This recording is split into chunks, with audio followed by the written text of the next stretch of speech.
Surrounded by the deep blue Pacific Ocean, many regard Hawaii as a tropical paradise, where the ocean is appreciated for its beauty, recreational opportunities, and as a source of food for the community.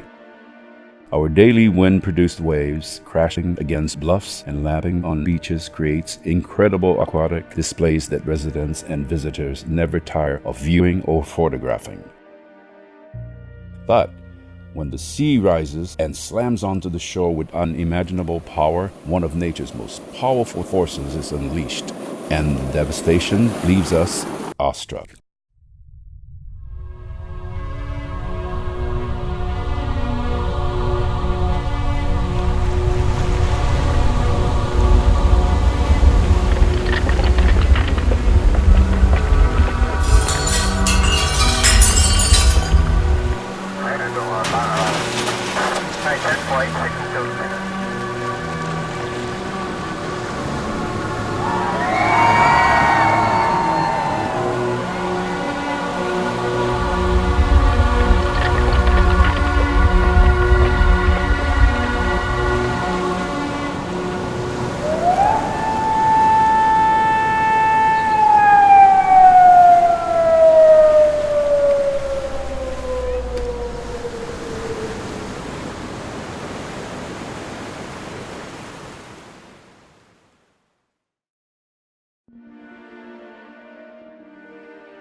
Located in the center of the Pacific Ocean, Hawaii is the most isolated population center on Earth, surrounded by the Ring of Fire where the ocean meets the continents.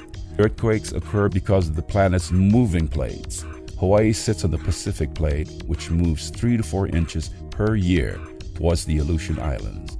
When one plate moves under another one, it creates tremendous stress and causes the plate to rebound upward or downward, displacing a huge volume of water. The process called subduction is the main cause of tsunamis. My name's Gerard Fryer. I'm senior geophysicist at the Pacific Tsunami Warning Center, so I'm one of the people responsible for issuing tsunami warnings.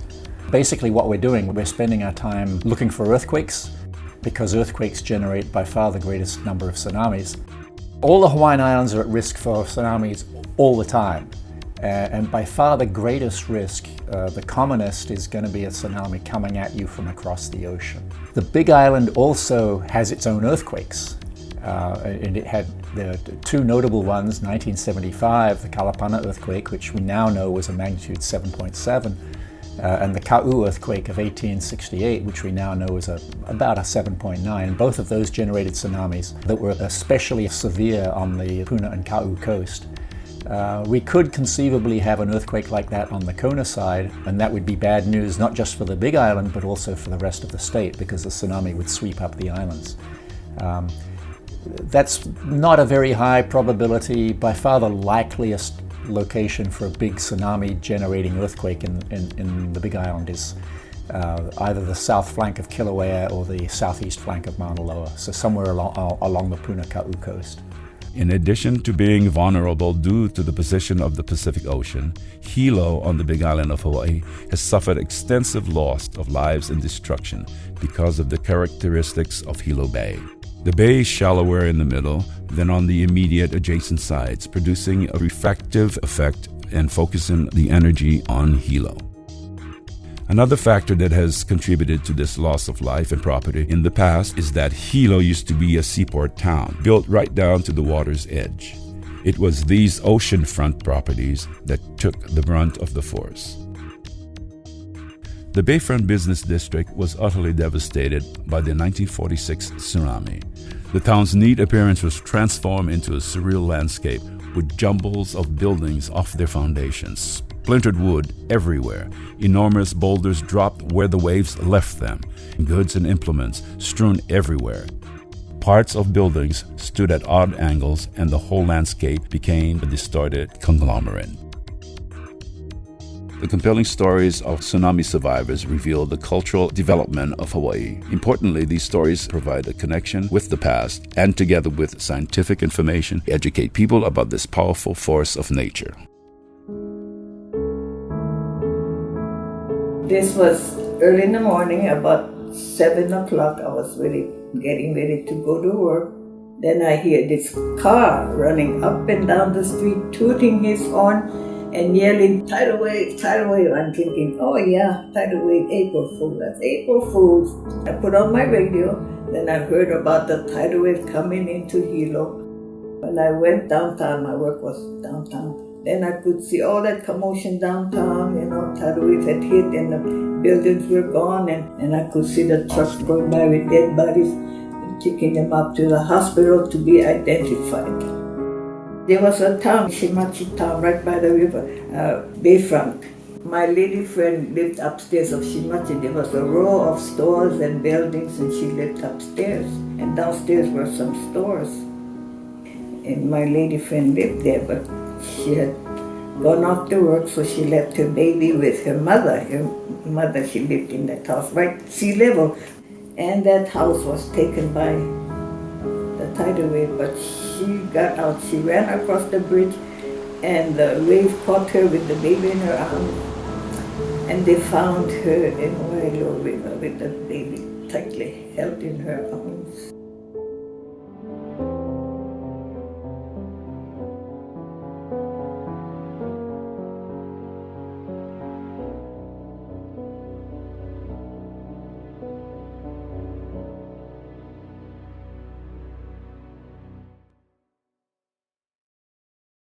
The 1946 tsunami, again, was a very unfortunate tragedy, but it helped to make change.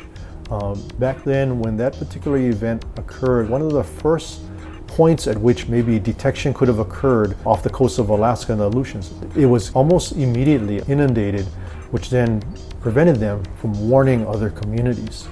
There was no real Pacific-wide warning system or detection system at that time. So as the waves were approaching Hawaii, there was no indication to the community. There was a very unsuspecting community here in Hawaii, not knowing what that threat was. Since then, advancements and improvements have been made to establish a Pacific-wide deep ocean buoy tracking system, monitoring system. We have much better advancements and awareness of what's happening with an event as it unfolds, which puts us in a much better position to forecast, predict what we're going to see, and keep the public informed and guide their decisions. So the 1946 really was maybe the turning point with improving the tsunami warning system, detection system, and advancing us forward. Today, commercial and residential structures cannot be built in these waterfront areas. Hilo's overall appearance today can be attributed to tsunami impact planning. The great thing about Hilo is that, after it was clobbered in 1946 and 1960, it retreated from the ocean. So the area of greatest hazard is now parkland. Could we get something significantly bigger than those tsunamis and cause significantly more flooding? Yes, there's no question. The worry is if we get an earthquake like the Japan earthquake in magnitude 9, if it's in exactly the right spot in the Aleutians, then it's bad news for Hawaii. The good thing about this situation is that we will know that it is one of these bad things, one of these bad tsunamis, and we'll be able to give you 4 hours warning. And we have a pretty darn good idea of how far inland it will get, and that information has been turned over to the counties, and it's being incorporated into the emergency response plans. So it is possible to evacuate from it. But yes, Hilo could be hit again.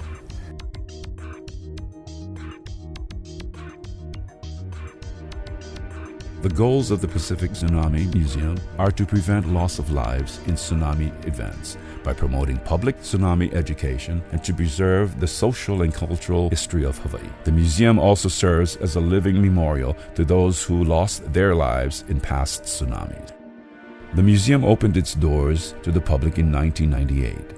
The museum has expanded and enriched its exhibit to capture both the human stories and provide the scientific explanations of the tsunami events portrayed in keeping with its mission.